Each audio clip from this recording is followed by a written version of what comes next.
How cooperative are the parties being with you?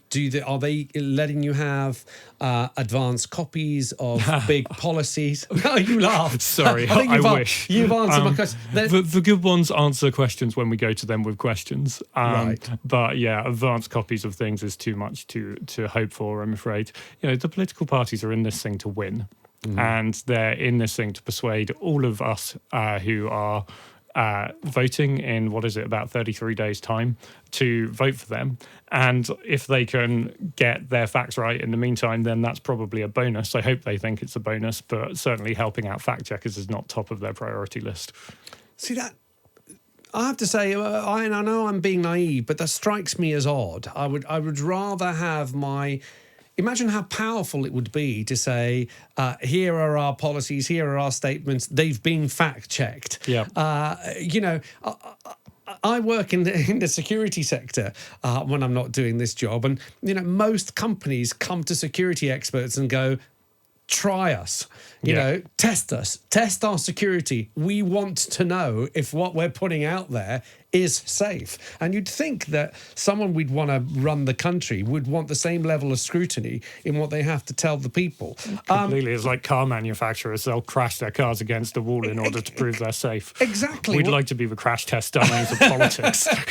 Perfect. But we might need them to lend us a policy or two to work with. It's incredible. And I was mentioning actually earlier, yesterday in the show, I covered this story, and I'll keep coming back to it. It was to do with some advertising that the Advertising Standards Authority banned. It was to do with universal credit. Oh, right. It was 6 articles and an online campaign. But it was claims, it was myths of universal credit versus facts. Right. Which the DWP put out there as adverts. These are the myths, but these are the facts. One of the myths was that, you don't get your money for 5 weeks. But actually, they say the fact is you can get advanced money, etc., etc. Oh, wow. Now, Advertising Standards Authority said you can't print that because it's inaccurate, it's misleading. Yeah. But here's the irony. Had I had a DWP minister here in the studio, sat where you are, they could have told me that and they could get it out there. And the message is out there and it's spreading now. I could challenge it. If I have the facts at hand, I could challenge it. But they can still send it. But because they chose to put exactly the same message in an advert, the Advertising Standards Authority were able to quash it. Now, let me push that one bit further. Go on. Which is, if it hadn't been the government that put that in an advert, but instead it was the Conservative Party, the Advertising Standards Authority would not have touched that advert. Really? But it's still an advert. The Advertising Standards Authority will not touch political adverts. So if you're seeing stuff on billboards, on magazines, on your online, on your Facebook feed or your Twitter feed or whatever else, there is absolutely nobody guaranteeing that is, in the words of the Advertising Standards Authority, legal, decent, honest and truthful. You are on your own, except for the kind of conversation we're having now. So you can check it out at fullfact.org. You can check it out by listening to shows like this one. But please don't assume that what you're seeing has been checked by anybody. It's just mind-boggling, absolutely mind-boggling that in this day and age we allow political advertising that goes unchecked. Right. And then politicians wonder why people don't trust them. Well, that's the thing. Again, trust being such a huge issue that anything you see now becomes so questionable. And of course, we live in the sort of the post-truth. I hate using that term, but it's the Kellyanne Conway. We've got our alternative facts. We've got our own facts, and both things can't be true at the same time. Well, let's see if we can give people some real facts. Let's start. Okay, we're going to try and get as many facts from as many different political parties. I don't want to be accused of picking on one party. Let's start with the Lib Dems. Actually, they made a claim. Here it is. Joe Swinson, 50 billion is the Remain bonus figure. Is a reasonable estimate, but highly uncertain. So you've looked into that. Joe Swinson on the 5th of November said, we know that the Remain bonus will be 50 billion that we can spend on our public services, investing in our schools and the welfare system to help the poorest in the company. This is sort of the reverse of the Brexit dividend, which happened a few months ago. So 50 billion, she claims, is going to be the benefit if we cancel Brexit altogether. Yeah, and it's for we will and we know Right. the problem here. So we know that we don't know the future, and we know that economic predictions are hard to make. But there are things we can predict reasonably well about economics. We know that countries that are physically close together tend to trade more, for example, and that's a pattern that you see all over the world. That's one of the things that feeds into the economic models that economists are using to say these are the outcomes of various different future relationships between the UK and what is currently the rest of the EU, although probably not for very much longer.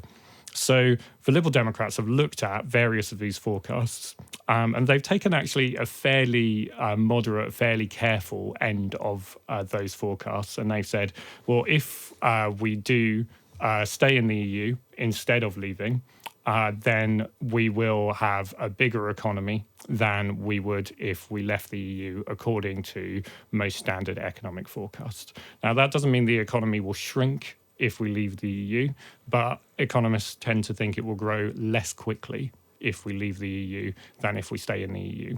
Because it grows faster, it'll be bigger, and because it'll be bigger, people will pay more taxes, and therefore the government will have more money to spend. And that £50 billion estimate is an estimate of how big that extra amount of money it might have to spend will be. So it's a reasonable summary of some uncertain estimates. Okay, so it's not a figure that they've just plucked out of thin air. No, it isn't. And to be fair to them, when we rang them up and said, can you explain all the maths you did to get to this big number at the end, they walked us through all their calculations and they took that seriously. I'm impressed. That's all right. We're getting there. I'm impressed. But the we know we will is putting it It's too problematic. strongly. Yeah. But I guess it's conviction politics at the moment. We can't stand up in front of a big crowd because we think we may have politicians speak in black and white, and fact checkers tend to put the shades of grey back in. We're a bit party pooper like that. I know, but you see, I've got one of my best friends who's a barrister, and I always get frustrated that because it's not black and white. He's always like, well, you know, there's different points of view there's different arguments you can make. But I said, I want to know, is it right or is it wrong? I said, I can't give you that answer. Let's move on to another claim. It was, again, a very big claim. Jeremy Corbyn, the Labour Party, have claimed that a deal with the US will cost the UK $500 million per week. Yeah, this is specifically about how much the NHS would spend for drugs after a trade deal with the US. And let's start by acknowledging that there is a real question here. Mm-hmm. What would be on the table about the NHS in a conversation with the US about a trade deal might well include how the NHS negotiates drug prices. And that has been the case in other countries' trade deal negotiations. The way they negotiate drug prices has been on the table. So there is a real reason to think that you might end up with the NHS paying some more money for drugs than it does at the moment. £500 million a week, that's £26 billion a year. That's almost a fifth of the entire NHS budget. That's a pretty extraordinarily high number. You've got to think that any government that agreed a deal that would cost the NHS that much money would have messed up pretty badly somewhere along the line.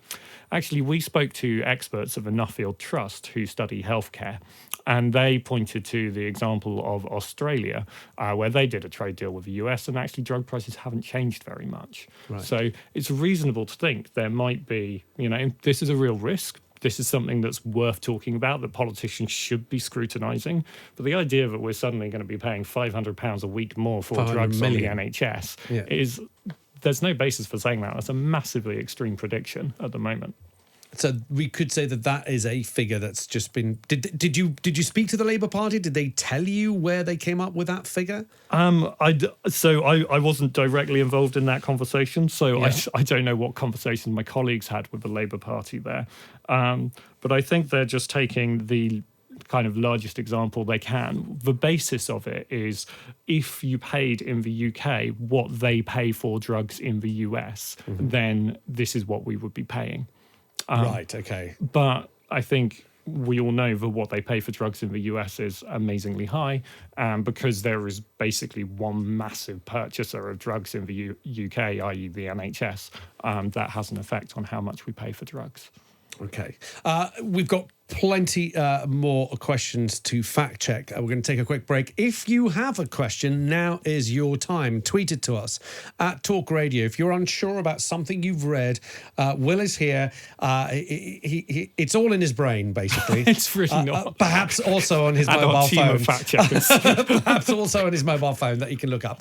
But now is your chance, and we are hoping to do this. This will become a regular feature, so you can call in and you can also tweet us with your questions. If there's a claim that you've seen and you want it fact checked, get in touch with us. And also, my advice to you out there: if it's a claim that you've seen that you agree with, you want that fact checked even more, because if you want to bring it into an argument, perhaps with your family, perhaps with somebody else, you want to put it out on Twitter, make sure that if you agree with it, it stands up. Trust me, that is the way that you win arguments. We've done the Lib Dems with their 50 billion Brexit dividend.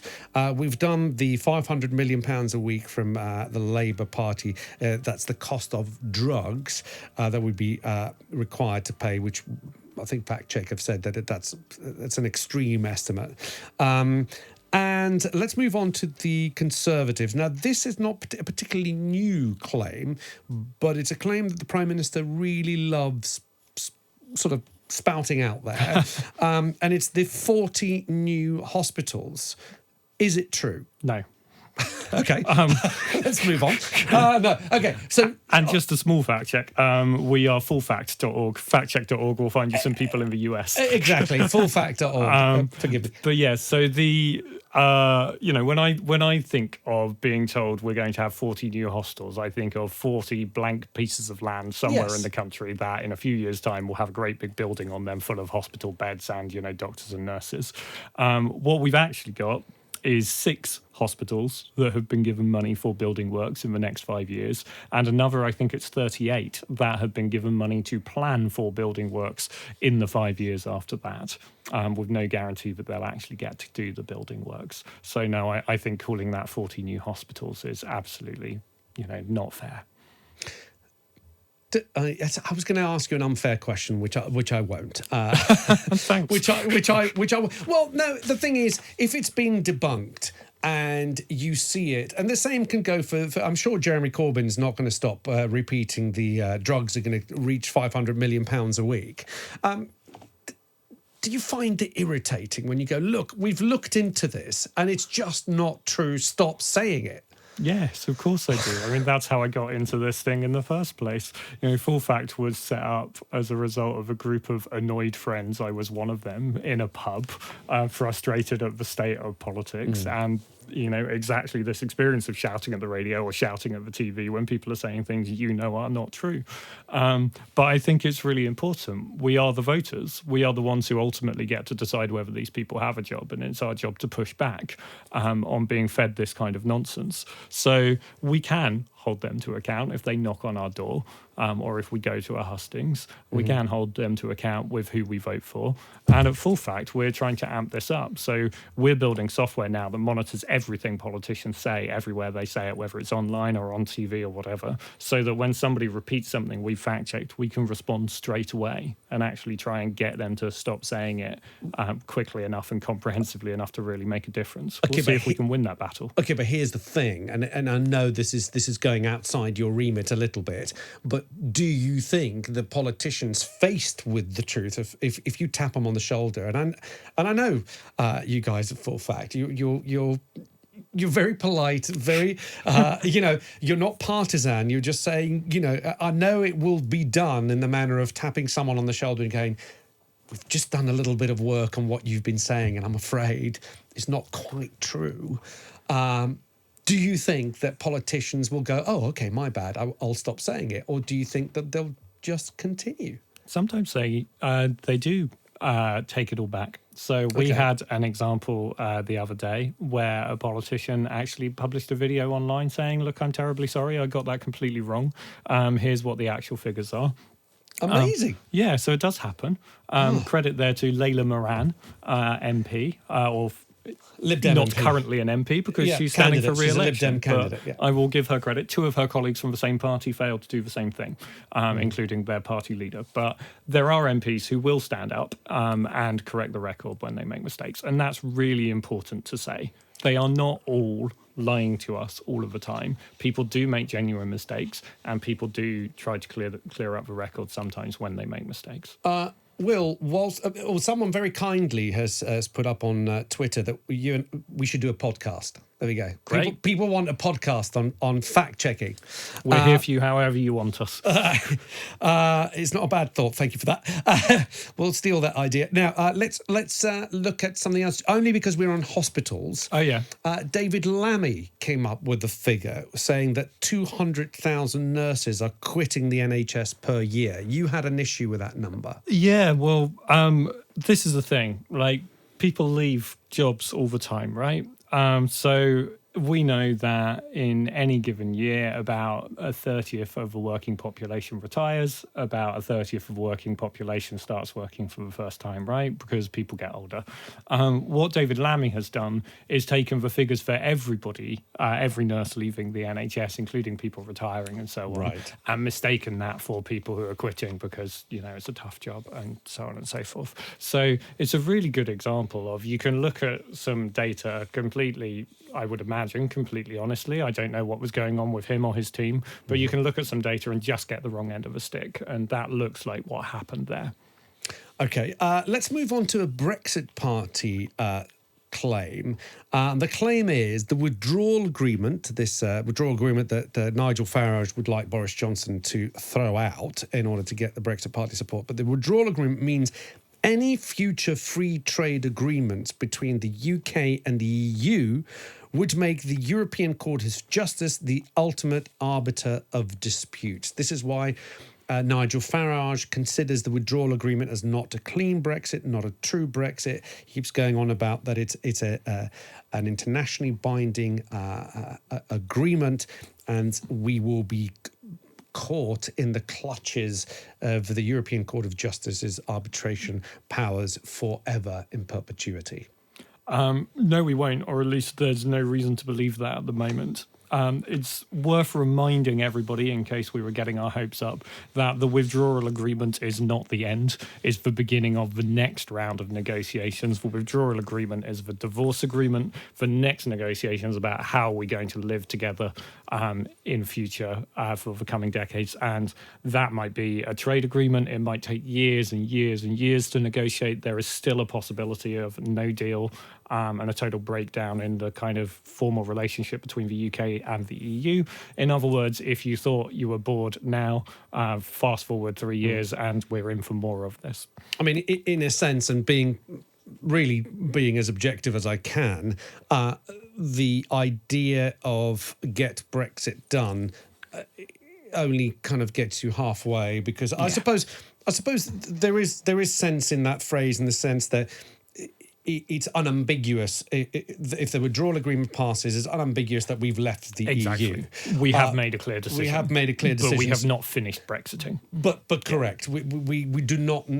After that comes the negotiation of a free trade agreement with the EU. And this is where it's not clear what Nigel Farage means. He's claiming, as far as we can tell, that the European Court is going to be in charge of understanding the rules about that relationship between the UK and the EU in future. Now, he can't possibly mean in a future trade agreement because it hasn't been negotiated yet, and also because the agreement, the so-called political declaration that has been reached between the UK and the EU, explicitly says that they don't want the European Court of Justice to be in charge of mediating that relationship, except when it comes to actually saying what European law itself means. So Nigel Farage might mean that the European Court still has a role to play during this transition period while we're negotiating a trade agreement or a future relationship with the EU, but it's really not clear what he does mean. And at the moment, there's no reason to think that the European Court is still going to be in some way in charge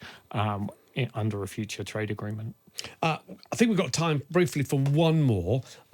This is a Boris Johnson claim of extending Brexit costs the UK £1 billion a month. Yes, this annoyed us. That's annoying. So we are currently locked in to paying contributions to the EU under a financial agreement that was reached by the Theresa May government and has been continued by the Boris Johnson government.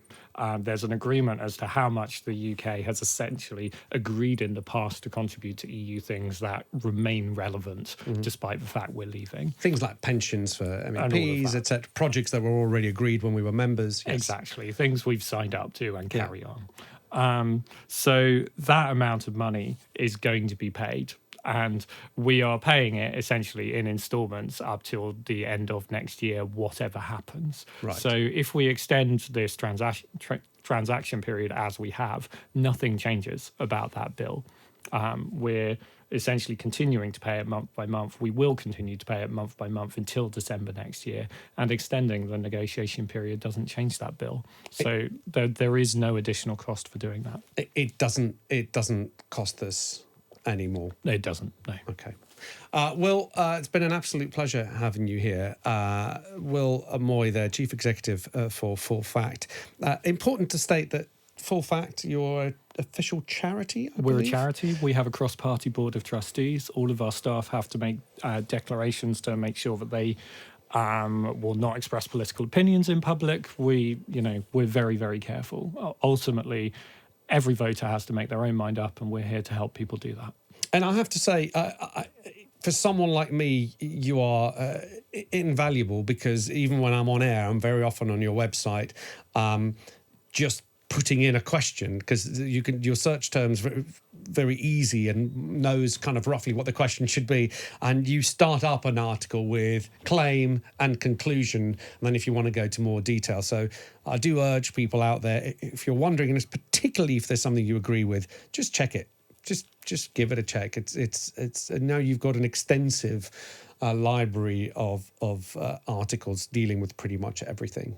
Yeah, we've seen a lot already, and we'll be on it all through the election. So if you go to fullfact.org, we've got a new and improved search function, so hopefully that is useful.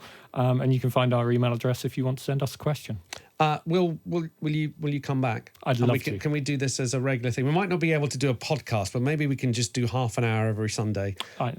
And because there's going to be so many stories every week that I'm sure there's going to be enough for us to talk about. And it's so hard for us all to protect our vote when so many people are trying to manipulate it. So let's do it.